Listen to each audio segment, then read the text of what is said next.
Chapter 6, Shared Rations.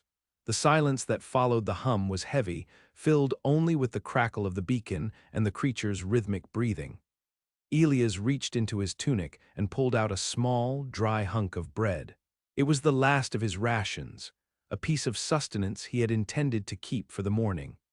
His fingers trembled as he held it out, the small bread appearing almost comical against the backdrop of the colossal shadow looming before him.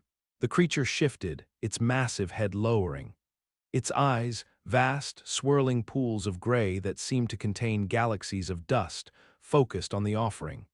It didn't move with the speed of a predator, but with a trembling, agonizing grace. A limb, thick and textured like weathered stone, extended toward Elias. The movement was so hesitant it felt as though the creature were afraid that reaching out would break the fragile piece they had built. Elias placed the bread into the creature's grasp. It didn't consume it all at once.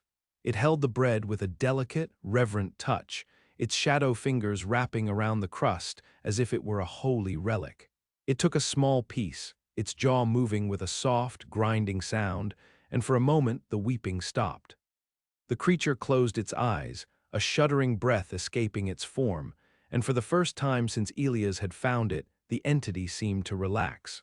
In that shared act of nourishment, the barrier between them dissolved. It wasn't just a keeper and a beast anymore. They were two survivors huddled in a dying room, sharing the crumbs of a world that was being swallowed by the dark. A bond of mutual survival had been forged in the heat of the beacon and the cold of the void. Elias sat back against the mahogany, the bread gone, his heart heavy but steady, watching the shadow that had become his companion.